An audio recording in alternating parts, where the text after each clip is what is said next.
it's just enjoyable. It's fascinating. They're fascinating little creatures. So that's originally what got me into beekeeping. I knew I always wanted to have bees. I mentored with someone for about 2 years before I actually got bees of my own. And it was a big deal to take that big dive because you're trying to remember everything and learn everything that you can. And having a mentor there to kind of help you walk through what to recognize.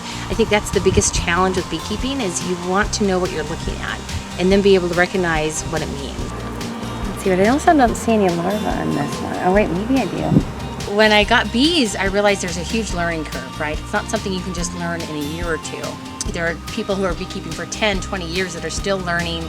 They may get the gist of it, but it's a lifelong process. So bees work with pheromones, right? So they produce pheromones just like we do. So if we feel nervous or anxious, the bees are going to pick up on that because they can smell it. When they produce these pheromones, it's how they communicate. And what the smoke actually does is it dissipates that pheromone. It makes it harder to pick up on.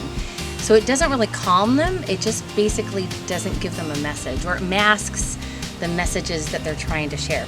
And then it distracts them, right? So sometimes people will say, oh, the smoke, it makes, they think it's on, things are on fire, so they have to go gorge themselves with honey. And sometimes that is the case, but the smoke really, you're using it to mask those pheromones, and you just distract them, because if they do want to get the honey and go gorge on it and get ready to leave, at least they're doing that, they're not focusing on you. They feel, so it's all through touch and vibration. One of our project members asked earlier today, they said, do you use the other hive as a resting spot for things, for tools and things? And I said, no, I never do, and that's because of the vibration. We'll usually have one colony, one hive on one stand. Sometimes people will try to be creative and have one long stand and all the hives on that one.